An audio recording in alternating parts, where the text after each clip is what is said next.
niba dufite ikibazo cy'amafaranga kubera iki tudatakaza igihe kinini twiga ku mafaranga. Uyu munsi tugiye kuvuga ku gitabo bita The Millionaire Fastlane cyanditswe n'umugabo MJ Mariko avuga ko ushobora gukira vuba. Gusa ndagira ngo mubyumve neza, gukira vuba no gukira byoroshye ni ibintu bibiri bitandukanye. Kandi gukira vuba tuvuga muri iki gitabo ntabwo ari ugukora umushinga none bugacya wagezweho. Ni ikintu ushobora gukora mu gihe cy'imyaka 10. Ariko nanone gukira byoroshye niba ari byo ukeneye hano ntabwo uri buze kubyumva kuko twewe turi abantu bari serious. Bivuze ngo nawe niba ushaka kugira ngo ugire huva naho ugera biragusaba ngo ugire ucye. Turi mu kiganiro umuti rero tugiye kujya tuvuga ku bijyanye n'ibitabo. Turebe bwa bumenyi abantu benshi baduhishe kandi tuzane bya bitabo bifite umumaro kandi byagize n'abantu benshi bihindurira ubuzima. Bahaye ikaze mu kiganiro cyitwa umuti. Ngiye muri kumva nitwa Toros, iyi YouTube channel ni torosfilms. Ndakwinginze wowe uri kundeba urebe neza ko wakanza subscribe kuko dushaka kugira ngo uko abantu biyongera ariko tuzana ibintu by'agaciro kurushaho. Rwose ndakwinginze niba utarakoze subscribe reba aho hasi ukande subscribe. Ikindi umaking sure ko iyi video wakanze like kugira ngo igere ku bantu benshi. Gusa uwo mwanzuro n'umwanzuro uri bufate nyuma yo kumva ko iyi video hari ikintu ukuyemo. Rero tudatinze mbahaye ikaze muri iki kiganiro umuti. Murakaza neza. Torosfilms. Nshuti bakunzi ba torosfilms, mbahaye ikaze muri iki kiganiro cy'uyu munsi. Tugiye kuvuga ku gitabo nanjye ubwanjye nkunda n'umutima wanjye wose. Ni igitabo cyitwa The Millionaire Fastlane cyanditswe n'umugabo w'umuherwe ufite amafaranga abarirwa mu mitungo ya miliyoni 40 z'amadolari y'Amerika. Ayo mafaranga yasize mu manyarwanda ashobora kuba arenga miliyoni 56. Niyo mpamvu yanditse n'iki gitabo agira ngo adusangize inzira byaciyemo kugira ngo yivane mu bukene bwabo ndi bwo hasi cyane yigeze aho ageze kuri uyu munsi.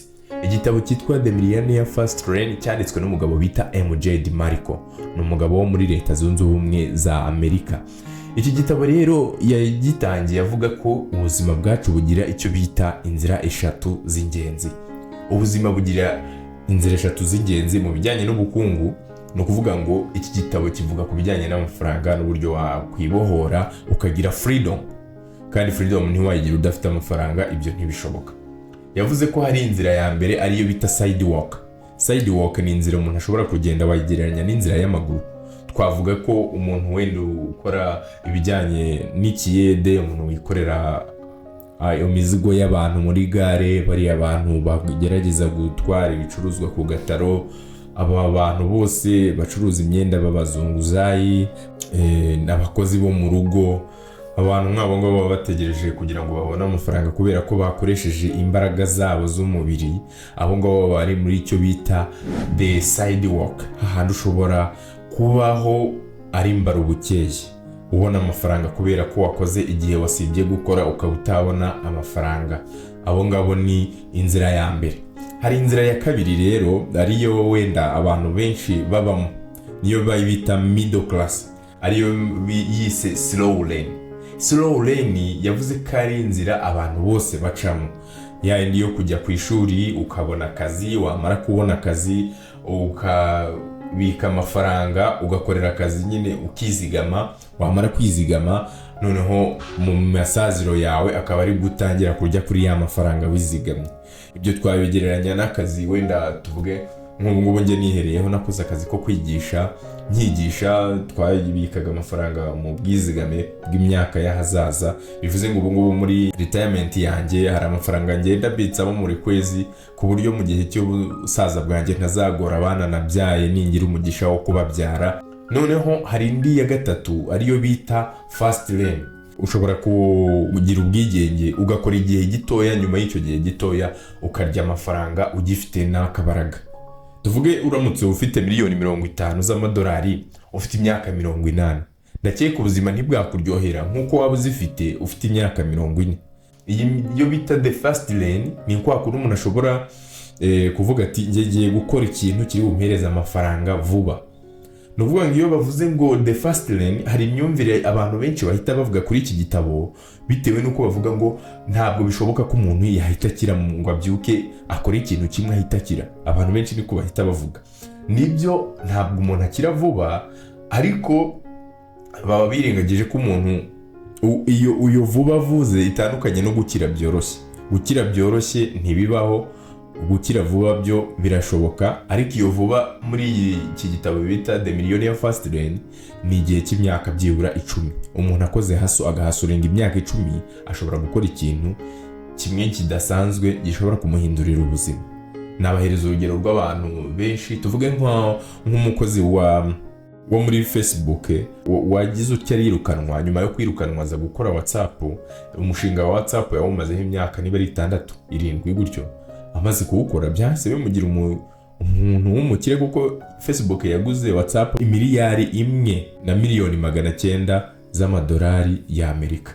Ahita aba retired kandi yahembwaga amafaranga 3,000 by'amadolari mu gihe cy'ukwezi. No kuvuga ngo we yari yihanganye amara imyaka 10 yihanganye akora n'umutima we wose aza kubona ayo mafaranga. Kuvuga ngo rero ushaka kugira ngo ukire vuba, muri iki gitabo bavuga ko ushobora kubaka system ukarekeraho kugira ngo akazi uri gukora kagendane n'umwanya watakaje mu kazi.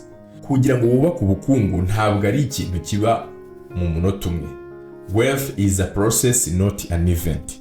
Kugira ngo wubake ubukire ntabwo ari ikintu ubyuka cyabaye. Abantu benshi babona wagurishije WhatsApp bakavuga ngo nta mahirwe, kandi batekereza umwanya watakaje wubaka WhatsApp, sibyo? Nari ngiye gutangira editing ariko nagira ngo mbabwire akantu kamwe. Urareba aho ngaho muri comments niba ushaka kubona kopi y'iki gitabo cyitwa The Millionaire Fastlane. Umuntu ushaka iki gitabo areba aho muri comment nashyizemo link, wowe uri buyikandeho urahita ukibona. Murakoze cyane. Tuvuge nk'umuntu wubatse iyi karita ya tap and go hano mu Rwanda, niyo dukunda gukoresha, narwo urugendo nkunda gukoresha abantu babyumve neza. Uriya muntu wayikoze ubu ngubu aba afite financial independence, cyangwa afite ubwigenge mu mafaranga bitewe nuko yubatse ikintu abantu bose bakeneye kujya bakoresha. Yabonye ikibazo abantu bose bafite, aravuga ati ko mbona abantu kwishyura bibakereza, kubagarurira amafaranga, rimwe na rimwe umuntu akaba yagira utya amafaranga yagendanye akaba ari makeya ku rugendo, reka nshaka igisubizo cy'icyo kibazo. Asa nicyo bita tap and go. No kuvuga ngo we yaravuze ati umuntu ashobora kubitsa amafaranga akajya koza hariya urugendo rukihuta, rwarohererekane rwo kwishyura amafaranga no kugarura bikagora umuturage, no kugira ngo amafaranga managingwe kuri company ubwayo bikayigora. Umuntu wakoze iyo product niba ari afataho 5% ku mafaranga yose yishyuwe, mu gihugu hagenda abantu barenga 1,000,000 ku munsi bakoresheje ikarita ya tap and go, urumva ko umuntu afata amafaranga atari makeya. Ariko ni system yubatse izamugaburira igihe cye cyose. Ari ubwo ayo na amasomo ngenda nkura muri iki gitabo. Hari irindi somo rya gatatu. Isomo rya gatatu ni icyo bita money tree. Nuvuga ngo we avuga ko gukira vuba bingana no gukura mu mafaranga mu giti. Uburyo bivugamo rero avuga ko hari ibi bintu ushobora gukora bishobora kuba nka system iguhereza amafaranga n'igihe utarimo gukora. Tuvuge nk'abantu bari gukora ubucuruzi bw'amazu, abantu bubaka amazu, ba nyiri ibyondo batwishyuza ku mafaranga y'inzu bubatse, ariko bagenda bayishyuza uko igihe gihita. No kuvuga ngo inzu ntabwo ipfa gusaza, ishobora kumara imyaka 10, 20, 30, ariko niba ufite amapangayi bakwishyura buri kwezi mu gihe cy'imyaka 30, kandi bashobora kugenda bongera amafaranga bitewe n'uko isoko rihagaze. Ibyo ni byo bita rental property. Ariko nanone hari ubundi buryo bwo gukodesha. Tuvuge nk'abantu bakora icyo bita umuziki, bakora icyo bita royalty. Uvuga ngo iyo ukoresheje indirimbo y'umuhanzi, impamvu baguhereza copyright ni ukubera ko ugufashe ibihangano by'undi muntu, umutungo we mu by'ubwenge ukawukoresha mu buryo bwawe. Hari abantu bavuga bati okay, wemerewe gukoresha indirimbo yanjye mu buryo bwawe ariko ukanyishyura. Ibyo nibyo bita rero rental intellectual property. Kuba wafata igihangano cy'umuntu ukagikoresha mu nyungu zawe. Tuvuge ufashe nk'iyi video ngende gukora igihangano mu by'ubwenge, ugifasha ukagishyira kuri YouTube channel yawe, bashobora kuguhereza copyright. Ngiye nkavuga nti okay, uyu muntu niba agiye kubikora reka wenda bizamuhire, nabona views akabona miliyoni ya views, amafaranga azabona reka tuzayagabane percentage runaka. Icyo gihe mbaguhaye license kuri ya video yanjye nakoze. Hari indi ya kabiri iyo bita distribution system.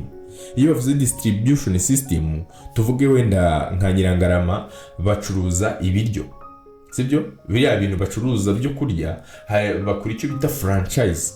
Franchise ni ahandi uvuga uti ibintu dukora Nyirangarama ikorera hariya ishyorongi bigomba guhana n'ibiri Kigali, bigahwana n'ibiri Nyagatare, bigahwana n'ibizajya muri Amerika. Niba ari akabanga n'urugero, akabanga uko gakorwa ni kimwe no muri Amerika tuba turiyo n'ahandi hirya no hino ku isi, ariko ni igitekerezo cy'umuntu umwe. Uwo wagikoze rero yakoze icyo bita franchise. Inzira ya gatatu niyo bita software. Software ni handi ushobora gukora application abantu bakaza bakayikoresha. Tuvuge nk'iyo umuntu akoze website umuntu wese uyisuye areba advertisement cyangwa se publicity. Iyo azibonye nyiri ya software kubera ko yashyizeho amakuru, ashyiraho ibintu bitandukanye, abona income. Tuvuga urugero igitabo.com bacuruza amakuru, twajyayo tukanareba na publicité bashyizeho icyo gihe igitabo.com binjiza amafaranga. Uburyo bwa kane nubwo bita content platforms. Iyo bavuze content, ndi gukora ni content kameme, bigaragaza ko iyi business ari nziza. Umuntu ukora content iyo yikoze igira ku bantu benshi. Nuvuga ngo niba ndi gukora content, video nashyizeho uyu munsi, nyuma y'imyaka 5 izaba igihari, umuntu uzaza kuyireba nawe azatuma ninjiza amafaranga kubera ko yayirebye.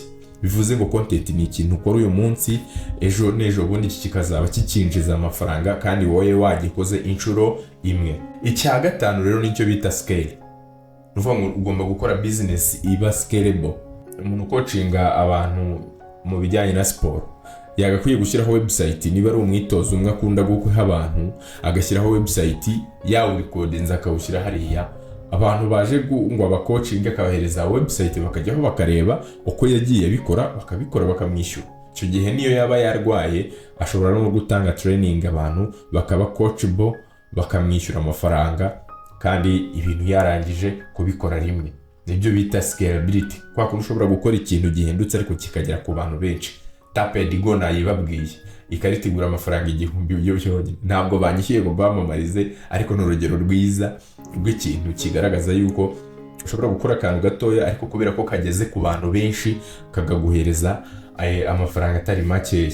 None isomo rya kane nakwiye muri iki gitabo nicyo bita to shift from consumer mindset to producer mindset. Nuvuga ngo ni hahandi ushobora kuyivana mu mico yo kujya ureba amavideo atagira icyamaze, ahubwo wowe ukishyira mu mwanya wo gutekereza ngo bese abayikora bunguka bate, nawe ugatangira ukagira ibyo ukora. Ugiye kuri TikTok urakonsomye, urascrollinze urebye ibintu bidafite n'agaciro, icyo gihe uba ufite consumer mindset, sibyo? Gusa ufite producer mindset ni wa muntu uvuga ati aho kugira ngo njye gukonsoma nanjye reka nshaka icyo nshyira kuri ruriya rubuga abantu bazanyishyure amafaranga. Noneho ubwo ndagusaba wowe uri kunyumva kano kanya, njye mba nshaka ngiye ibiganiro umuntu areba kwanza binabagirira umumaro, ejo n'ejo bundi tujye duhura munavuga muti karakantu warakavuze ngashyira mu bikorwa mbona nicyo kintu cya mbere cyananezeza kurusha n'ibindi byose. Mujye mukonsoma ibintu bifite agaciro. Ikindi Imana iturema yaturemeye kugira ngo twewe tube abahanzi. Aya meza ndi gukoresha ni igihangano cy'umuntu, iyi mashini ndi gukoresha ni igihangano cy'umuntu, iyi microphone ndi kuvugiraho ni igihangano, itara riri gucana nga ni igihangano, intebe nicayeho ni igihangano, uyu mwenda nambaye ni igihangano. Uvuga ngo Imana yaraturemye ngo duhange tugire ibyo turema, ntabwo yaturemye ngo tuze dukoreshe iby'abandi. Niyo mpamvu umuntu utagira ibyo arema cyangwa ngo agire ibyo akora aba umutwaro kuri societe, akagora abandi, akababera umuzigo, uretse ko nawe aba yibereye umuzigo ku giti cye. Nuvuga ngo abantu badukurikira rero, abantu bari smart, uyu muti ndi kubahereza ndagira ngo mufate nyine nk'umuti ubavura kurusha uko mwavuga ngo muri kureba video gutyo. Noneho hari irindi somo rya gatanu nakuye muri iki gitabo, commitment over interest. Abantu benshi bumva ko success kugira ngo uyibone ari ibintu byikora, ariko ntabwo ariko bimeze. Urabona hari igihe ujya ubona ikintu wabona abantu bagikoze ari benshi bikabahira, ukavuga uti nanjye reka ngikore, ndabona abantu bose kiri kubahira. Iyo ukoze icyo kintu kiri guhira abantu bose, hari igihe birangira competition ibaye nyinshi, noneho cya kintu wagikora kikabura isoko. Nuvuga ngo iyo icyo bivuze iyi commitment over interest ivuze ko ushobora gukora ikintu abantu benshi badakora.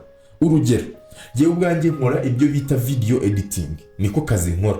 Akazi nkora ejo bundi nari ndi gutanga igerageza kugira ngo tubone abakozi bashya twongera muri kampani nkoramo, ni njyewe bari babishinze kugira ngo mpereze abantu igerageza. Abantu bakoze video nkabona nyine iri kuri standard nziza ku-editinga ni nka 2 mu 100. Sinzi niba uri kumva icyo kintu.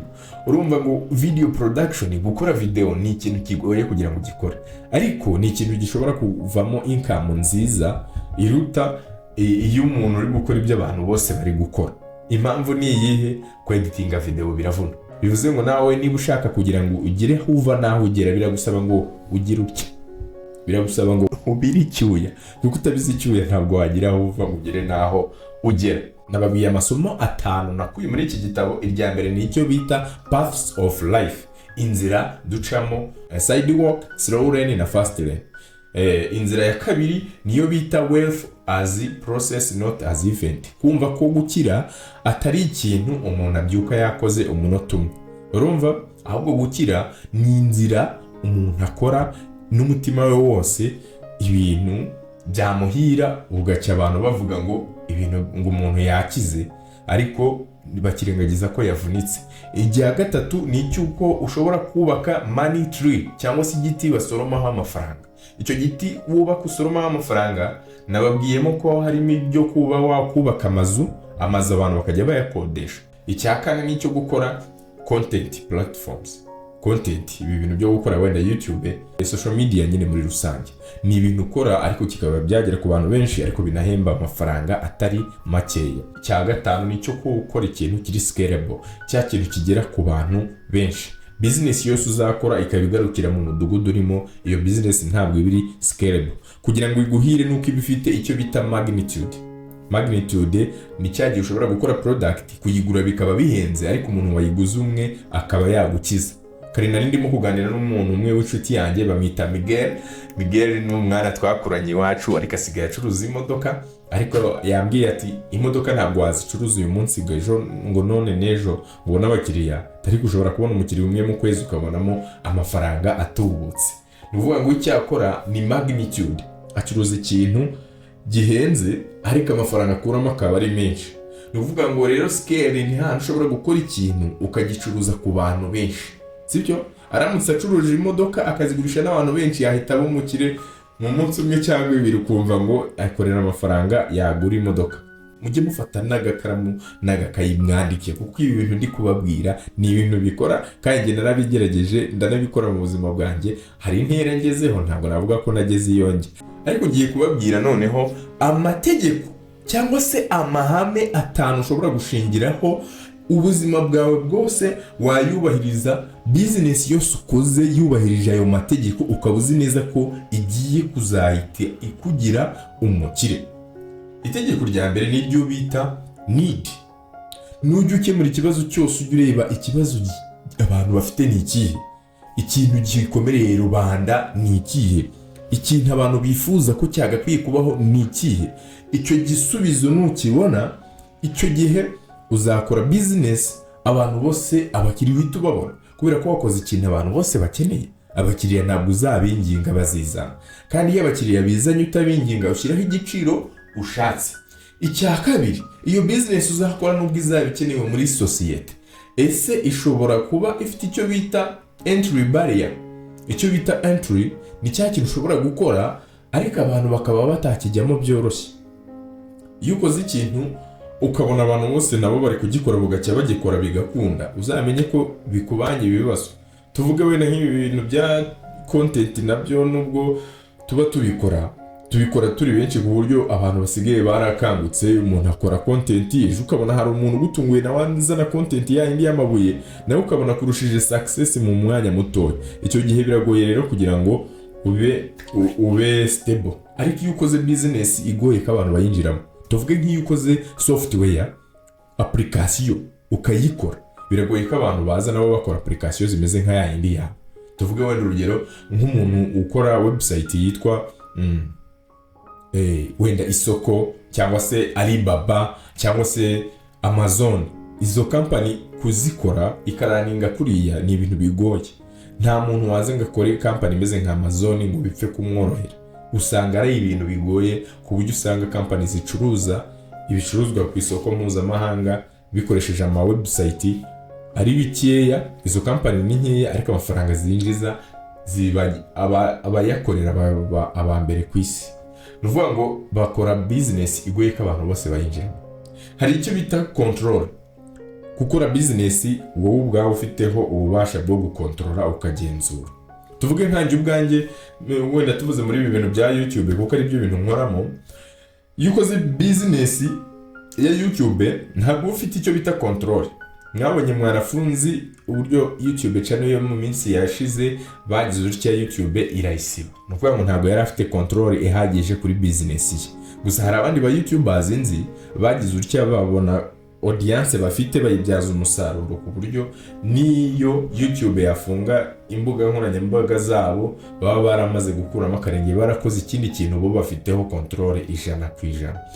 Urugero wenda nabahereza tuvuge nka Dashimu umuntu akora content kuri YouTube ariko afite icyo bita afite uburyo akora ibintu bye, noneho yubatse niba ari yoga center aha abantu bashobora kuza bagahurira bakiga ibijyanye na yoga bitewe nuko akunda kubivugaho muri content. Byatumye yubaka niyo business aranayimenyekanisha, amaze kuyimenyekanisha iba business ubwayo yifashisha. Icyo ni ikintu cya mbere. Aha hantu nkora muri Red Blue JD, iyi ni business ubwayo wavuga ko yifashije bitewe nuko bakora content yega ariko nanone hari n'ama website yabo bwite ya company, hakaba na YouTube channel nyinshi ku buryo wenda bazimije imwe indi yaba igize ute ikora. Nuvuga bafite control somehow. Ikindi reka tuvuge ku cyo bita scale. Ni igihe uzubaka ya business yawe ikaba ifite icyo bita need gukora ikintu gikenewe ku isoko, ikaba ifite icyo kwinjira muri iyo business kw'abandi bikaba bigoye. Icya gatatu ukaba ushobora kuyikontorora ubwawe bidasabye ngo hazemo abandi bantu. Icya kane ibikeneye nuko ya business ishobora kugera ku bantu benshi. Nukora business ishobora kugera ku bantu benshi iri scalable, nivuga ngo ishobora kugera ku bantu bidasabye ko wongera akazi ukora, ibyo bituma business yawe iba successful. Urugero rw'ibi bintu bya content, yubona wenda nka Rocky niwe muntu nyambona unakora wenda scalability ye ukabona iri hejuru, si we wenyine n'abandi ba content creators. Iyo umuntu akoze video ikarebwa na miliyoni y'abantu, nuvuga ngo iba yageze mu bantu barenga miliyoni baba bayibonye, ariko uwayikoze nta nubwo aba yahuye n'abo bantu. Nuvuga ngo hari scalability. Ariko nta muntu wakora restaurant ngo ku munsi umwe ahure n'abakiriya miliyoni. Ntabwo bibaho no muri hoteli ndakeka ntibijya bibaho. Nuvuga ngo haba hari scalability iri hasi. Tuvuge nk'abantu bakora abantu bakorera umushahara, ntabwo ushobora gukora akazi ngo niba wakoraga amasaha 12 ku munsi ngo ugakore niyo wagakora mu masaha 6, birasaba kutegereza andi masaha 6 uvuye muri ka kazi ka boss, kubera ko ntabwo wascalinga akazi ntibishoboka. Noneho hari icyo bita time, kuditacinga mu kazi. Ngo iyo umuntu ari gukora akazi yafite business itamusaba ko buri gihe bari muri ka kazi, iyo business uko byasa kose iba iri successful. Tuvuge nk'isaha niba dukora ibi bintu bya content, umuntu ushobora gukora content ashobora no kumara amezi 2 atari gukora ariko akabona amafaranga bitewe nuko ibyo yakoze bikirimo kurebwa. Hari chaîne zimwe na zimwe nzi abantu baba barakoze kera bagashyiraho hariya ibintu bakoze, niba ari content zihora zikenewe wenda zo kwihugura, z'ubumenyi runaka, zo kwiga ibintu runaka. Umuntu akaba yarasizeho video nyinshi nyuma akageraho akituriza akaba yakora igihe ashakiye. Icyo gihe ubukoze business iri scalable. Uvuga ngo business rero naba recommending aho mwese abantu mundeba mushobora gukora business ya content. Ni ikintu gisa n'iki cyoroshye muri iyi minsi, ariko income yacyo ikaba ihari. Uretse ko nabyo bibize umuntu icyuye, ariko nubwo bibize icyuye bitanga umusaruro y'igihe cyageze cyo kugira ngo ukame urakama. Nibyo nabibabwiye. Nuvuga ngo rero nk'ibi byose reka mbahereze takeaway, utuntu tw'ingenzi mugomba gutwara mu buzima bwanyu, utuntu kandi ushobora gushingiraho mu buzima bwawe bwose na business yose uri gukora tukakugirira umumaro. Hari icyo bita avoid thinking slowly but surely. Niba intego ufite ari ukugira ngo ugire ubukungu kandi mu gihe gitoya, kujya mu nzira yo gukora utuntu tw'amafuti, business zidafite scalability, zitujuje bya bintu byose nababwiye, uri guta igihe. Nuvuga ngo ujye ugerageza ukora ikintu kiri serious. Ibintu byose ugiye gukora bifate nkaho biri serious.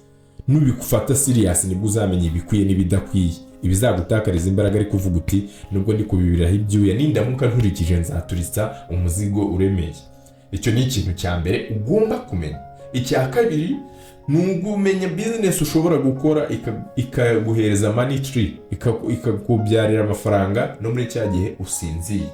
Ugukore cya kintu kiri scalable cyawe kikaba cyagera ku bantu benshi, ikindi kikaba kidashingiye ko wakoze cyane. Icyo kintu nacyo ugomba kujya ukibandaho mu buzima bwawe bwa buri munsi.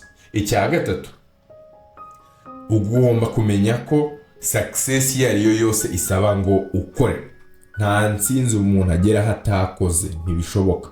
Ntabwo wagera ku mafaranga ngo utunge miliyari warahereye ku bihumbi 10 ugere kuri miliyari utabize icyuya, ntabwo bibaho.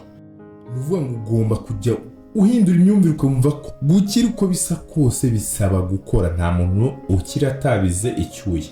Icya kane ugomba gukuramo muri ibi byose twavuze, nuvuga ngo ugomba kureba icyo bita control. Urumva? Niba udafite control muri business yawe, uba wakisha. Tuvuge wenda nk'ibintu dukora bya content, nubwo ushobora gukora ikosa bakaba bagusibira YouTube channel, ntabwo ufite control 100%. Bivuze ngo nukora YouTube channel agomba kugerageza amafaranga yayabona, akagira ikindi yubaka ku ruhande gishobora kumuhereza amafaranga, kubaka inzu, ukagura umutungo ushobora kubyara inyungu mu gihe runaka. Icyo gihe ufite control kuri ya business yawe. Hari icyo bita scalability. Ujye ukora business uvuga ati iyi business ngiye gukora ese ntizansaba ko buri gihe nzaba ndi mu kazi. Nikambaho urugero, ngiye nakoze agatabo kitwa regular and irregular verbs. Abantu benshi barakagura ni isaha iyo nkize wenda nka video kuri Facebook ikaba successful, abantu bakayikunda. Ka gatabo niko mbona umubare mwinshi wabaza kukagura, banyandikira kuri WhatsApp nkakabahereza, kandi amafaranga banyishyuye barayanyishyura. Agatabo kaba kari soft, ndakabahereza, nta kandi kazi nkora. Agatabo nakanditse rimwe, amafaranga nyabona igihe cyose. Urwo ni urugero. Noneho ikintu ugomba kumenya, iyo ushaka kugira ngo ukore business yari yose uzi neza ko izaguhira, uzarebe ngo iyi business ije gukemura ikihe kibazo. Niba nta kibazo uri gukemura, iyo business yose ugiye gukora ni uguta umwanya. Ujye ukora business ikemura ikibazo runaka, igira icyuho iziba, sibyo? Kuko iyo utanze agaciro mu bantu nabo baguhereza amafaranga. Nuvuga ngo muri iki gitabo rero bita The Millionaire Fastlane, harimo ahantu hari umurongo nasomye uvuga ko nukora ikibazo cya affecta millions uzinjiza miliyoni. Tuvuge niba ushobora gukorera ikibazo gikeneye ko ya service ukemuye izasaba ko ari abamiliyoneri bayishyura, uzahembwa mu miliyoni, sibyo? Nukemura ikibazo kiri loko cya kintu cy'ibihumbi 30, uzanye inkweto y'ibihumbi 30, nawe uzabona amafaranga nyine atari hejuru yayo ngayo, ntibishoboka. Ariko ikibazo uzakemura bitewe n'uburyo n'urwego gishobora kugeraho, abantu cyageraho uko bangana niko amafaranga ashobora kwiyongera. Noneho iyi video tumaze kuyireba, ariko hari akantu kanyuma nshaka kongeraho. Iyi video nari narayikoreye documentaire mu buryo busobanutse kandi bw'amashusho bushobora kugira ngo bugusobanurire birenze ukuntu ndimo kubikubwira, n'uburyo ushobora kuva kuri 0 ukagera kuri urwo rwego rw'abamiliyari. Nagiye ntangamo n'ingero zisobanutse, uramutse ushaka kuyireba wakanda ahangaha ukayireba. Niba dufite ikibazo cy'amafaranga, kubera iki tudafata umwanya ngo twiga amafaranga? Si ikibazo? Reka duhurire muri iyi video. Ndabakunda, Imana ibarinde. Bye bye.